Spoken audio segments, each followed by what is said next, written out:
안녕하십니까. 저희는 D02 CAD 기반 3D 모델링과 IoT를 활용한 자동화 시스템 제작을 주제로 연구를 진행한 인천과학예술고등학교 장재우, 창원과학고 1학년 박현태, 부산일과학고 2학년 김다인, 경북과학고 2학년 진상윤, 울산과학고 2학년 현인철입니다. 목차는 다음과 같습니다. 지금 세상은 4차 산업혁명 시대에 따라 변화하고 있습니다. 공장들 역시 자동화 시스템의 도입으로 변화하고 있으며 이 변화들로 인해 자동화 공정과 더 나아가 스마트 팩토리가 등장하게 되었습니다. 저희는 복잡한 자동화 공정의 전 과정을 단순화시켜 3D 모델링을 통해 제작하고 자동화 공정의 세부적인 구조를 이해해보고자 본 연구를 진행하였습니다. 저희의 연구 목적은 크게 4가지로 다음과 같습니다. 인벤터를 활용한 3D CAD 기반 모델링을 통해 기구 설계에 필요한 기초를 다지고 이를 IoT 보드들과 결합하여 자동화 공정을 제작해 봄으로써 공학적 설계를 해보는 것, 또한 이 과정에서 IoT 보드들의 구조, 프로그래밍 방법을 익히고 센서 및 직접 구성하고 사용해보는 것, 다양한 자료들을 찾아봄으로써 문제 해결에 대한 탐구 능력, 자료 활용 능력을 향상시키는 것, 마지막으로 기구학, 공학적 설계를 직접 해보며 3D 모델링 및 IoT 오픈소스 활용 능력을 향상시키는 것이 저희의 연구 목적입니다. 우선 연구 내용을 발표하기 전 몇 가지 설명드리도록 하겠습니다. 앞서 언급했던 자동화 공정이란 컴퓨터 로봇과 같은 장비를 이용해 공장 전체의 무인화 및 생산 과정의 자동화를 만드는 시스템을 말합니다. 이런 자동화 공정은 생산성 향상, 품질 향상, 유연성 및 안정성과 같은 공정 과정에서의 이점을 지니고 있어 다양한 산업 분야에서 도입되고 있고 대표적인 예로는 로봇 적재 시스템을 활용한 물류 자동화가 있습니다. 더 나아가 이러한 자동화 공정에서 정보통신 기술을 이용해 기획, 설계, 생산, 유통, 판매 등 전 생산 과정을 통합하여 최소의 비용과 시간으로 고객 맞춤형 제품을 생산하는 보다 진화된 공장인 스마트 팩토리가 등장하였습니다. 다음은 저희 연구에서 가장 중요한 부분을 차지하는 3D 모델링 프로그램에 대해 설명해 드리도록 하겠습니다. 이 3D 모델링 프로그램 3D CAD는 3차원 도면을 볼 수 있는 컴퓨터 지원 설계 프로그램으로 저희는 다양한 프로그램 중 인벤터를 활용하였습니다. 인벤터는 오토데스크의 3D CAD 프로그램으로 저희가 진행한 제품 설계, 부품 설계, 시뮬레이션 등을 가능하게 합니다. 본격적으로 저희 연구에 대해 말씀해 드리도록 하겠습니다. 저희는 박스를 트럭으로 운송하는 것부터 정렬, 수납 과정을 거쳐 다시 박스가 트럭에 실려 운송되기까지 과정을 가루었으며 이 과정을 크게 이동, 정렬, 컨베이어 벨트, 센서, 수납으로 나누어 보았으며 이제 각 과정에 대해 설명해 드리도록 하겠습니다. 이동부에 대해 설명해 드리겠습니다. 이동부의 역할은 분류된 상자를 싣고 정렬기로 이송 후 정렬기에 상자를 채우는 것입니다. 트럭은 덤프 트럭을 참고하여 설계하였습니다. 위 사진은 3D CAD 프로그램을 이용하여 모델링한 트럭의 모습입니다. 첫 번째 사진은 트럭의 전반적인 모습이고 두 번째 사진은 트럭을 가동시켰을 때의 모습입니다. 세 번째 사진은 플랫폼과 차체를 분리한 모습입니다. 플랫폼에 아두이노 등 전자회로를 배치하도록 설계하였습니다. 다음으로 트럭의 주행 방법에 대해 설명해 드리겠습니다. 저희는 트럭의 적외선 센서를 이용한 라인 트레이싱을 주행 방법으로 채택하였습니다. 라인 트레이싱은 바닥의 검은 선을 따라 이동하도록 하는 주행법입니다. 저희는 라인 트레이싱 주행 이후 트럭과 정렬부가 부딪히지 않도록 트럭의 초음파 센서를 이용하여 정렬부와 트럭 사이의 거리를 측정하고 설정된 거리 이내면 트럭을 멈추게 하는 코드를 작성하였습니다.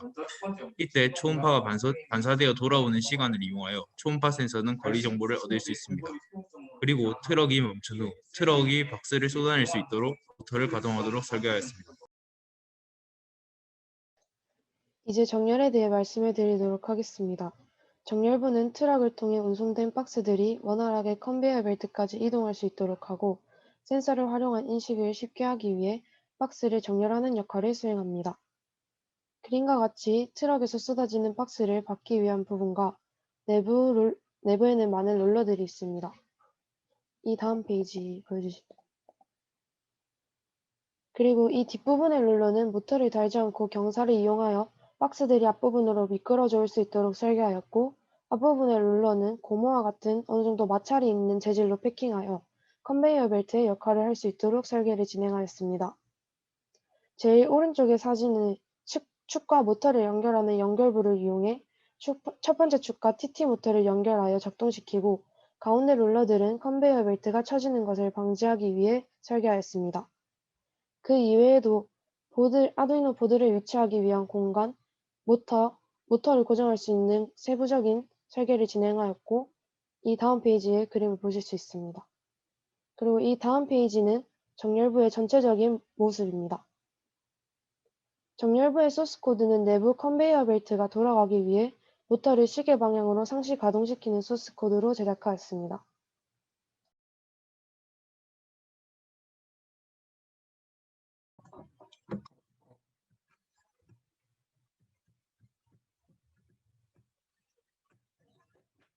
네, 다음으로 컨베이어 벨트에 대해서 설명해 드리겠습니다.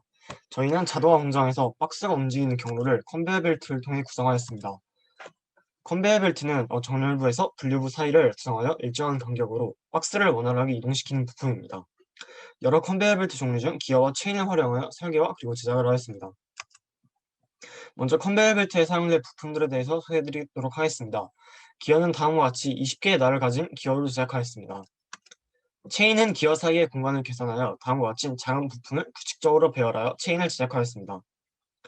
다음으로는 컨베이어 벨트의 몸체입니다. 총 길이는 약 40cm 정도 되고 폭은 약 8cm 정도 되며 기어와 체인을 끼운 뒤 조립할 수 있도록 두 부분을 분리하여 만들었습니다.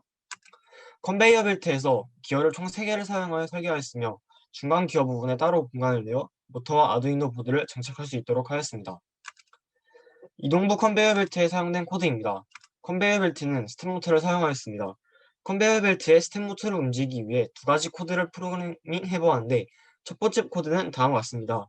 스텝 모터 구동을 위한 라이브러리를 사용하여 스텝 모터의 회전 속도, 돌아가는 스텝 수를 지정하여 프로그래밍 하였습니다. 두 번째 코드는 앞의 코드에서 조금 변형하여 가변 제형을 이용해 스텝 모터의 속도를 제어할 수 있도록 프로그래밍 하였습니다. 자동화 공정의 다음 단계는 분류부입니다. 분류기는 색 데이터를 입력받아서 색별로 나누어 이동시키는 부분으로 저희는 색별로 나누는 RGB 센서는 시간 관계상 생략을 했지만 초음파 센서는 사용하도록 하였습니다. 아래의 그림에서 보시는 것이 저희가 사용하는 HSR04라는 초음파 센서입니다. 센서를 사용하기 위해서는 센서 거치대가 필요합니다. 이 사진들은 센서 거치대를 조립하기 위한 부품들의 사진입니다. 차례로 컨베이어 벨트와 결합하도록 도와주는 부분과 초음파 센서를 설치하기 위한 부분, RGB 센서를 설치하기 위한 부분 총 3개의 부품으로 제작하도록 하였습니다. 그 결과가 이러한 완성된 센서 거치대입니다. 기존의 센서 거치대가 아닌 초음파 센서와 색 분류 센서를 동시에 설치 가능한 센서 거치대입니다. 그리고 이 사진은 센서를 설치했을 때의 사진인데 이 사진을 보시면 초음파 센서, RGB 센서 순으로 설치되어서 초음파 센서에서 입력받은 신호를 RGB 센서로 신호를 전달하는 방식으로 설계했습니다. 이건 이제 매니퓰레이터와 센서 사이의 소스 코드입니다.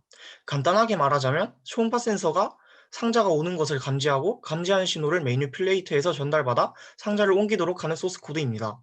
서버 모터가 총 3개가 사용되었기 때문에 M1, M2, M3로 지정하였고 P1, P2, P3라는 것은 임의의 각도를 지정해 준 것입니다.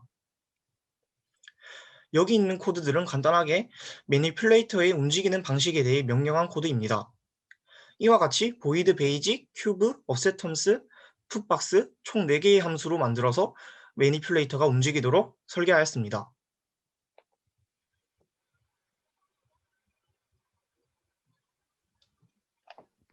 다음으로는 수납부에 대해서 말씀드리겠습니다. 수납부의 역할은 분류부에서 색별로 분류된 박스들을 컨테이너 박스에 저장 및 트럭으로 옮기는 역할을 합니다. 모델링 같은 경우에는 컨베이어 벨트를 통해 들어오는 박스를 수납하기 위해 캠 구조를 사용하여 서브모터를 이용해 밀대 부분이 움직일 수 있도록 설계하십니다. 이는 오른쪽에 있는 그림과 같고 이때 밀대 부분의 모양을 사선으로 해서 각도를 조금씩 감소하면 박스가 한 개씩 정리될 수 있도록 하였고 이를 트럭에 쏟기 위해 입구 부분을 DC 모터를 이용하여 열릴 수 있는 구조로 만들었습니다. 또한 초음파 센서를 이용하기 위해 초음파 센서가 들어갈 수 있도록 추가로 설계를 하였습니다. 이에 대한 코딩을 전체적으로 간략하게 말하자면 서브모터의 가기 점차 감소하도록 포문을 사용해서 코드를 작성하였고, 이때 서브모터가 돌아가는 가게 크기는 제이 코사인 법칙을 이용해서 구하였습니다. 또한 정리가 다 된 상태에서 트럭이 수납부에 5cm 이하로 들어가게 되면 DC 모터가 짧은 시간 동안 회전하여 열릴 수 있게 하였고, 열린 직후 밀대가 최대로 밀어보내면서 박스들을 트럭으로 이동할 수 있도록 작성하였습니다. 네, 다음으로 연구 결과 및 결론, 그리고 알게 된 점에 대해서 말씀해 드리겠습니다. 지금 보시는 그림은 저희가 제작한 자동화 공정의 전체 모습입니다. 각 파트별로 소개를 해드리겠습니다.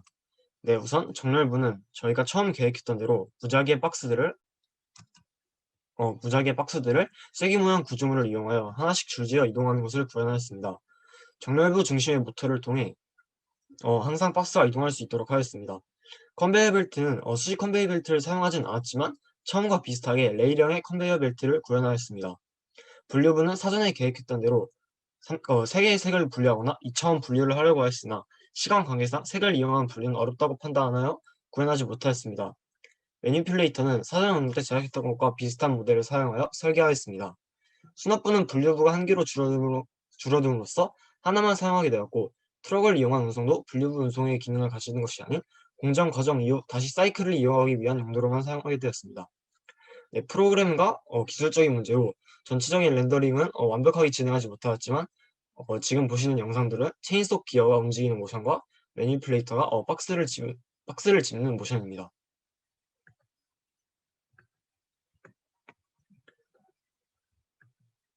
네, 저희는 이번 연구를 진행하면서 CAD 기반으로 한 인벤터 3D 모델링 프로그램과 아두이노를 보다 잘 다루게 되었고, 띵기버스의 사이트를 통해 다른 작품들을 감상하고 이용할 수 있게 되었습니다. 네, 인벤터를 이용해 책상, 의자뿐만 아니라 매니플레이터 등 자동화 공정도 직접 설계하고 제작해 보였습니다. 그 과정에서 저희는 이동부와 정렬부, 분류부, 센서 수납부로 나누어 생각하고, 각 과정에서 각자 생각해낸 것을 직접 3D 모델링을 하고 아두이노를 통해 직접 코드를 작성하였습니다. 따라서 기존의 자동화 공정이 아닌 저희만의 자동화 공정을 직접 설계하여 의미가 있었다고 생각합니다. 네, 이번 주제로 다룬 인벤터는 단순한 자동화 공정이지만 이를 이용해 사후 연구에서는 이후 직접 설계하고 생각해낸 좋은 작품들을 만들어낼 수 있을 것 같습니다. 실제로 3D 프린팅을 마무리하여 직접 자동화 공정이 움직이는 것까지 구현하거나, 또한 시간의 여유가 있다면 이번에 끝마치지 못한 센서 부분과 더욱 세부적인 것들을 개인적으로 또 만들어 볼 수 있을 것 같습니다. 연구를 조금 더 확장하자면 이번에 하지 못했던 다색 박스의 분류나 크기, 모양 등 여러 가지 특성으로도 분류 가능한 공정 과정을 제작해 볼 수 있을 것 같습니다. 네, 이러한 인벤터는 CAD 기반의 프로그램으로 제약이 없는 상당한 분야의 설계를 할 수 있는 것이 강점이라고 생각합니다. 네, 지금까지 CAD 기반 3D 모델링과 IoT를 활용한 자동화 시스템 제작에 대한 연구에 대해 발표한 D02 팀이었습니다. 이상으로 저희의 발표를 마치겠습니다. 감사합니다.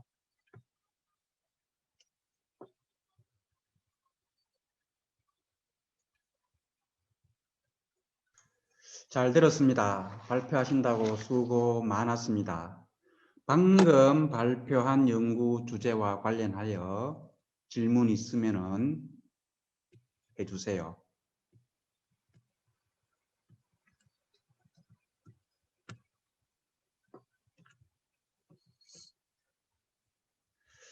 질문이 없으면 발표자나 또는 교수님 또는 조교수님이 계시면은 발표 과정에 느끼거나 생각한 점에 대해서 한번 이야기해 주세요. 저는 학교에서는 이론적인 내용만 배워왔는데 학교에서는 배울 수 없었던 약간 실용적이고 유용한 모델링을 배울 수 있어서 좋았고, 앞으로 이 모델링을 이용하여 연구 활동이나 창작 활동에 이용할 수 있을 것 같아서 도움이 되었습니다. 저는 이번 연구가 이전에 진행해본 연구와 달리 비대면으로 진행되었음에도 새로운 내용들을 배우고 연구에 대한 생각들을 정리할 수 있는 좋은 계기가 된 것 같습니다.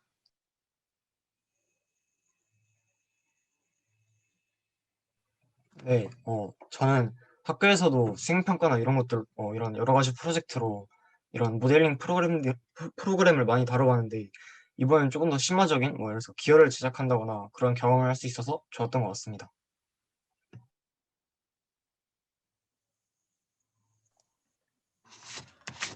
이번 프리-URP 활동을 하면서 제가 하고 싶었던 활동을 할 수 있어서 잘 배웠던 것 같고 CAD 기반의 인벤터에 대해서 확실하게 배우게 된 것 같아서 뿌듯합니다. 저는 이번 연구를 계기로 인벤터라는 프로그램의 사용법부터 활용법까지 또한 공학적 설계에 대해서 배울 수 있었고 어떻게 하면 내가 원하는 대로 작동할까라는 고민을 하면서 다양한 자료를 찾아보는 등 모델링과 관련해서 뜻깊은 경험이 되는 것 같습니다. 네, 이렇게 5명이서 프로젝트를 진행하면서 이제 그 학생들이 직접 하나하나 설계하는 모습이 정말 인상 깊었고요. 이제 직접 다루면서 제가 이제 저번 연구계획 발표 때도 말씀드렸지만 이제 그런 모델링을 배우고 이제 이걸 실제로 적용하는 게 매우 큰 자산이 되었을 거라 생각합니다.